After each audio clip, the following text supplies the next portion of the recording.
Horizon Jansom Lucy Reaction. This is Miscellaneous Zahak the Serpent King. Well, the channel only Sarcastic production.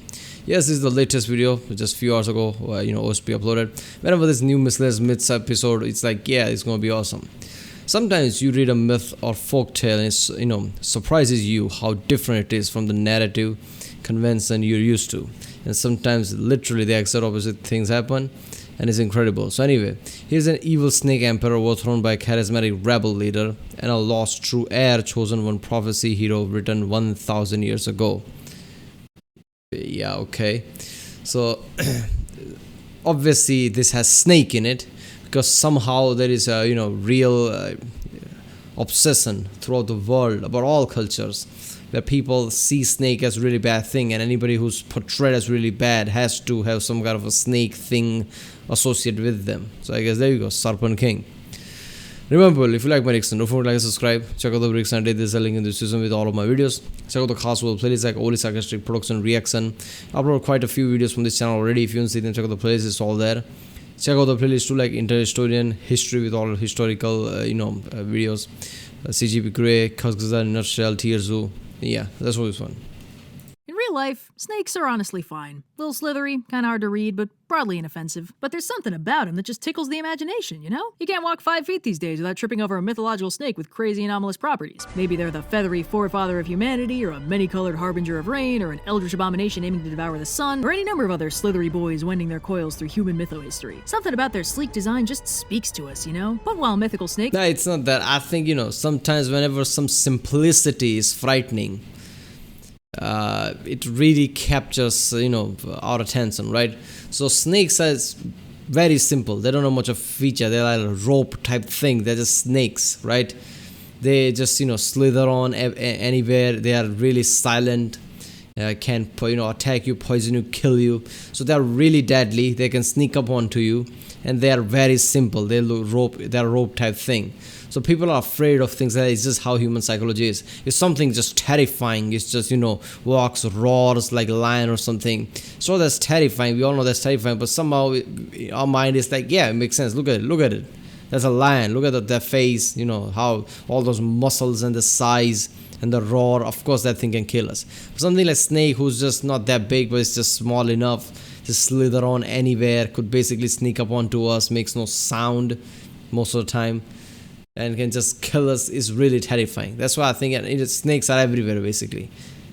Lions, if lion comes, people can for if anything, lion can come close just a few 100 meters, and at least then people realize, oh wait a minute, that's a lion. Well, snake can literally be on your leg, then you realize, oh what the fuck, that's a snake, and now I'm dead.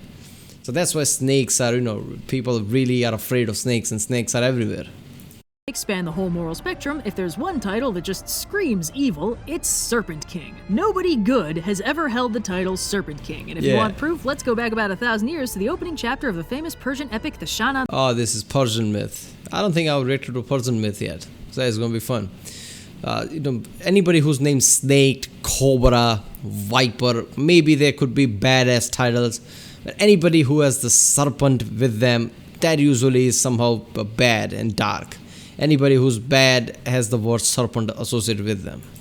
Written by the poet Ferdowsi between 977 and 1010 CE, the Shahnameh, literally the Epic of Kings, is the national epic of Greater Iran and a very, very important piece of literature. It's also long as balls, but conveniently subdivides into a lot of smaller stories for easier consumption. Here's one of them. So the story begins with a quick rundown of some ancient mythical kings and all the cool stuff they did, mostly important civilization things like inventing clothes and fire and irrigation, basic stuff like that. This line of kings does pretty well for itself until it produces Yamshid, who does really well for himself. So well, in fact, that he decides he's basically God and starts having people worship him. This is generally considered to be unwise and has some unintended consequences. See, in Zoroastrianism, to put it very simply, the Earth is basically a constant battleground between the forces of good and evil. Specifically, it's a proxy war between the beings Ahura Mazda, creator deity and ultimate good guy, and Angramanyu, later called Ahriman, the source of all evil and creator of various evil spirits called Devas, not to be confused with the Devas in Hinduism, very different concept. In this model, it's the duty of humanity to do good and bring happiness, because it bolsters the forces of good and helps in the cosmic battle against Ahriman. In contrast, contrast, doing bad stuff tips the scales the other way and empowers Ahriman to do more bad stuff. Now, by the time the Shahnameh was written at the turn of the 11th century, that's just basically your moral, lesson type of thing. Like, always be good, doing bad things will cause even more bad things. That karma thing. How in Hinduism there's this karma thing, like you should be your, I don't know. It's hard to explain it in English. The words like you have to be true to yourself. Always have good karma and things like that. Be in your good behavior or something like that. The dominant religion in Persia was Islam, which had locally overtaken Zoroastrianism a few centuries earlier. So the poet Ferdowsi was writing from an interesting position. The ancestral Iranian religion of Zoroastrianism was no longer widely practiced, and some of that culture was in danger of being erased. So similar to how the prose Edda frames the Norse gods as something old and distant, the Shahnameh is framed mythologically while still actively preserving these ancient and culturally significant stories. But anyway, long story short, Yamshid does a big no-no and in the process tips the local cosmic balance towards evil. Ahriman gets a nice little power boost and starts sniffing around to cause some mischief. So he zips out into the desert to the kingdom of Thasus, ruled by the wise and just King Mirtas. Now Mirtas has a beloved son, Zahak, and Ahriman rolls up to the palace disguised as a nobleman and tells Zahak that he should enter a covenant with him, and if he does, he'll raise his head above the sun. Now Zahak is a nice boy, maybe a little bit gullible, so he thinks, Willikers, mister, that sounds pretty nifty, and agrees. Step 1, kill your dad. Zahak doesn't really want to do that, but a deal's a deal, so he and Ahriman set a trap for Mirtas and kill him. Now Zahak is the king of Thasus. Nice. Ahriman teaches him some nifty magic and encourages Oh, gee, mister, I don't think I should do that. That's my father. Oh, well, I did make the promise, right? Fine, I'll kill him.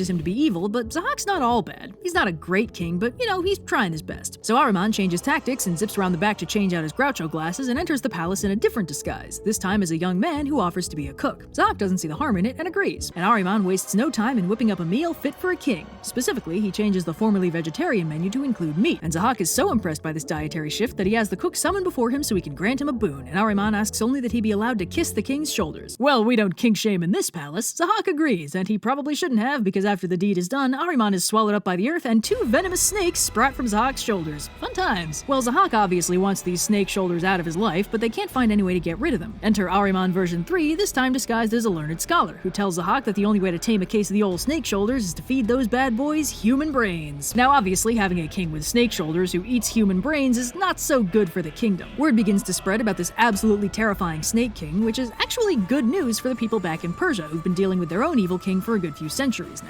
Rebel forces congregate in Thasus and declare Zahak the new Shah, and an army musters to march against Yamshid, who sees the writing on the wall and books it. He manages to evade capture for a good 100 years or so before they eventually catch him and saw him in half. Tough break, buddy. So now Zahak the Serpent King, or as I've taken to calling him, Johnny Snake Shoulders, is the Shah of Persia, which is great if the goal is making the world an exponentially shittier place to live. Eventually, things get so bad that Ahura Mazda sits up and takes notice and sets a plan in motion to get things back on track. Yamshid's got a few surviving descendants rattling around.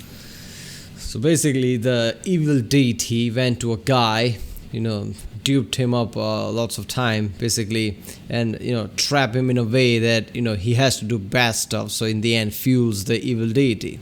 Makes sense. And thanks to and also gives him more terrifying and, more badass, snakes coming out of his shoulder. So when he runs into the battlefield, most people gets defeated just by seeing that. I mean, imagine that. That's just fucked up, right? Here comes the Serpent King. There's literally 2 snakes coming out of his shoulder. You're like, yeah, I ain't touching that shit. Divine intervention, one of them has a son named Faradun. Not so coincidentally, that night Zahak has a terrible nightmare where a young man kills him with a mace-shaped Other snake sleeping too. That's just fun. like a cow's head. He wakes up and demands an explanation from his advisors, who reluctantly inform him that it sounds like there's a prophecy that he's going to be overthrown and destroyed by a man named Faradun. Well, you know how these evil king types get about prophecies. Zahak immediately starts scouring the land for Faradun. Faradun's mother catches wind of this and hides him in a forest, where he's raised by a magic cow called Permaya. Unfortunately, after a few years, the forest isn't safe anymore, so she comes back to collect him and heads off to an isolated mountain peak where a hermit can take care of him instead. And just yeah, the kid is a bit grown up, and kid like, that cow didn't do shit. I had to sleep at night with an empty stomach. I had to, scout the entire forest for food. Almost got eaten 2 times. You just left me with a cow. What the fuck? in time, too, since Zahak finds the forest, learns that Faradun is gone, and gets so angry that he kills Permaya and everything else in the forest, turning it into a barren desert. Zahak continues to strengthen his army and search for Faradun, but that doesn't do his confidence any favors, and he starts to worry that he might be a bad king. No. What? No. So naturally, he demands his citizens reassure him that he's actually... Even his advisor standing there in the corner. No, what? It's only because you're massacring people you're a bad person? Come on. Anybody would do that. a good king doing a really good job. Obviously, they do what he says because snake shoulders, but dissent is beginning to spread. This comes to a head one day when a blacksmith named Kava marches straight into the palace. Snake shoulders. Imagine him just walking into some front of any stranger. Hey, stranger. Do you think I'm a good king? Him standing there with his two snakes just coming out of his shoulder, staring at him like, no, no, no, you are such a good king. Demands an audience. Kava's had 17 sons, see, but 16 of them have been sacrificed to the king's snake shoulder situation, and now his last son has been chosen to die too. He demands that Zahak spare his last son, and Zahak actually agrees. Then he asks Kava if he'll sign this official paperwork stating that Zahak is a good king actually, to which Kava responds by ripping the paperwork into confetti and striding out of the palace while everyone is too stunned to stop him. He heads straight for the city square, tears off his blacksmith apron, uses it as a banner to rally the people in rebellion, and leads an army out of the city to go find the prophesied hero who will deliver them from the Serpent King. Give me this movie, Hollywood, you cowards. Meanwhile, Faradun is... seriously. I mean, when your 16 sons are dead, at that point, like, man, fuck the Serpent and fuck the king. I'm doing this. I had enough of this shit.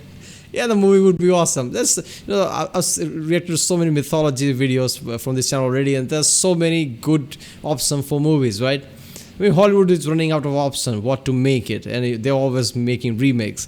Man, just watch this channel if nothing else. You'll get ideas and you'll, I guess, then research it, the mythologies, and create some kind of a awesome movie, man. He's grown into a responsible and wise young man, returned home to his mother and learned of his royal lineage and his destiny to destroy the Serpent King. He's ready to fulfill his destiny and is frankly getting kind of impatient waiting, because he wants to kill the evil king now, but his mom says it's not safe to go alone, so he's gonna have to wait. This is around the time the massive army of rebels rolls up on the front line to ask if Faradun can come out and play. Now that they've got the manpower and the prophecy on their side, Faradun gears up in some kingly armor and has the rebels forge him a mace, and in honor of his old nursemaid, the business end of the mace is shaped like a cow head. Oh yeah, it's all coming together. So they march to the city, finding it actually mostly undefended, since coincidentally Zahak is out with his army looking for Faradun. The people rally behind them and they invade the palace, defeating the devas Zahak left to guard the place and setting Faradun on the throne as the new Shah. Now Zahak is none too pleased about this when he returns. He and his army besiege the city and there's a very dramatic battle, which our heroes win. Faradun whacks Zahak with his mace and is just about to kill him when he's stopped by Sraosha, a servant of Ahura Mazda, who tells him to imprison Zahak on Mount Damavand instead. Faradun follows his advice and binds Zahak under the mountain for all time. And so, thanks to a prophesied true king, a charismatic rebel leader, and a battle scene so ridiculous I literally cannot believe they haven't made this trope goldmine a movie yet, so ends the tumultuous tale of Johnny Snake Shoulders. With a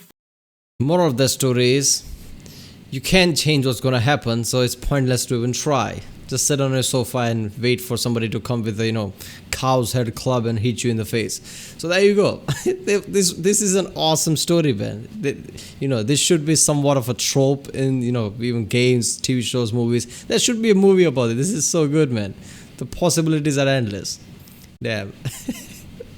The guy thought of, what, fuck it, let's have him, having two snakes come out of his shoulders or something. That would look badass, and it does actually, isn't it? That's just effed up. Alright people, that was Zahak, the Serpent King by the channel Oli Sarcastic production. If you like my reaction, don't forget to subscribe, check out the lyrics under this link in the description, check out the cards for the different playlists, check out the end cards, and I'll see you next time.